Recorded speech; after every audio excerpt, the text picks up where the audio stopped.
Hi, I'm Sam Ekoff, a music instructor, media composer, and I'm also currently serving as the chair of the National Federation of Music Clubs Junior Composers Contest. I think all of us recognize that teaching students to compose and to be creative is a really important thing, but I know for me, trying to take on something new that I haven't done before can be a challenge, and I just feel like sometimes I don't know where to start. So today I want to give you some really solid strategies that anyone can use with their students in their private teaching studio to get them composing. So a couple years ago, I had a mom reach out during the week and say, we've worked really hard this week to try and understand the difference between the notes C and G, but we're really, really struggling. And I had asked that student to say the names of the notes out loud while she was playing, and I had also sent home some flashcards to practice and done a lot of reinforcement in the lesson. But this mom cleverly recognized that it wasn't enough, that her daughter really didn't understand the difference between those two notes. And I thought, okay, I have to come up with something creative. How can I help this student get this concept? And then it came to me. I'm going to have her do some composing. And so at her next lesson, I gave her one of those manuscript books that just has 6 staves on a page. It's big. And I said, here's your new book. And she opened it up, and you should have seen the confusion wash over her face. And I said, well, there's no music in here, but you have to write me a piece. And you're going to write a piece using C and G. That's it. And so together we practiced making the treble clef, we practiced making the bass clef, and it was at that moment that I realized that even though the method books that I use had provided a lot of opportunities to draw treble clefs, to draw bass clefs, that was something that she still needed some more reinforcement on. And it's something that I suspect a lot of students actually need some reinforcement on. All we talked about is you just need to make sure there's 4 beats in each measure, and you need to use C and G. Beyond that, doesn't matter. And we said, 8 measures, and you have to have a double bar line at the end. And those were kind of the only parameters. Make sure you practice whatever you write so we can record it next week when you come back. So the week goes by. She came back. She had a piece. She was really, really proud of it. She'd practiced it up. And so we looked at it, and I told myself, this is not the time where you wear your composition teacher hat. This is the time where you're wearing your piano teacher hat. You're allowed to critique one thing, and that's it. Other than that, it's good job.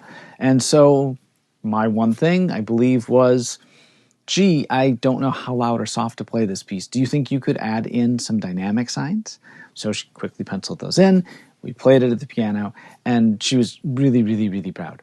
And so the next step I always like to take with my students is to make a permanent record. So in some ways also make that piece shareable to a larger audience, and to document it and to celebrate their success in composing something.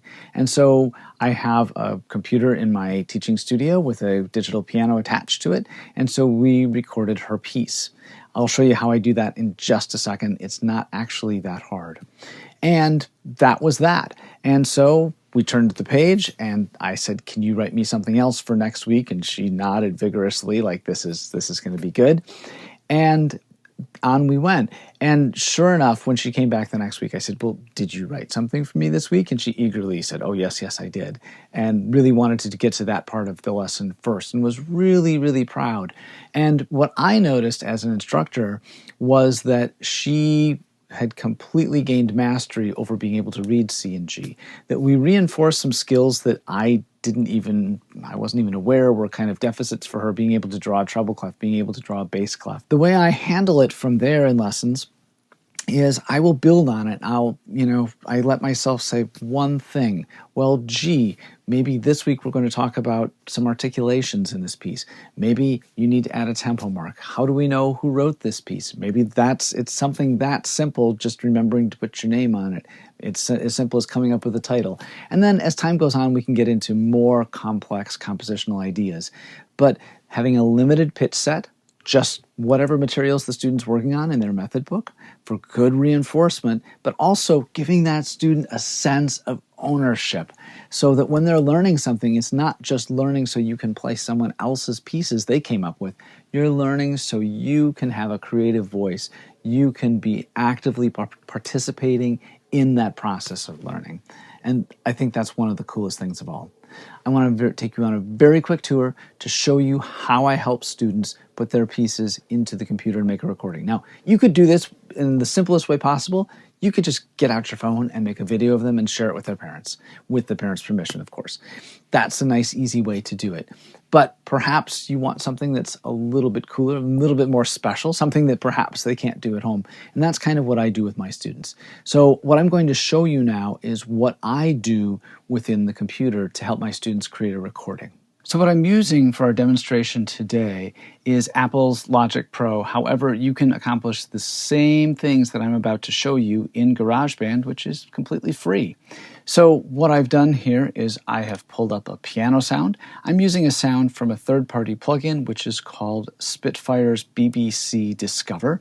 It is available completely and totally free of charge. It's really student-friendly because it has this beautiful rainbow-colored interface, which allows you to select any instrument in the orchestra you wish. I'll make sure I link it in the description so you can find it really easily. And I've started off with the piano sound, which is here. And now I am going to begin recording my 8-measure piece, which for the sake of time has a very fast tempo today.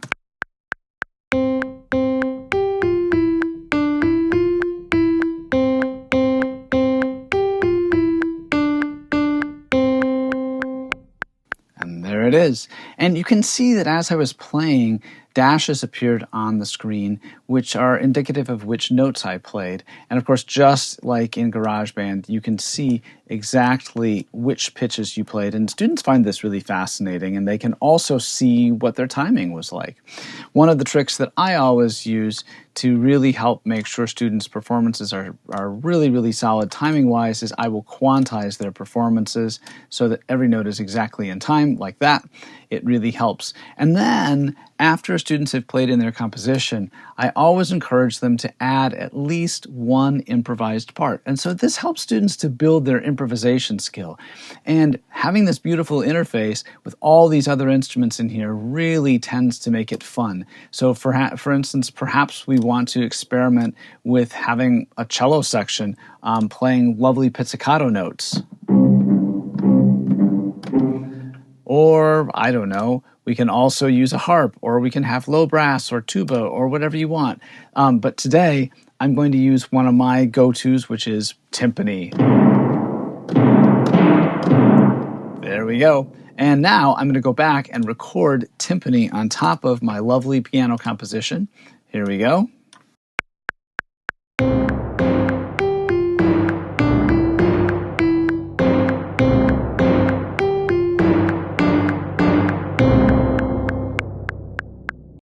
There you have it. Again, giving students a limited pitch set and then quantizing their performance when they're finished so that every note fits exactly in time is a great way to do this.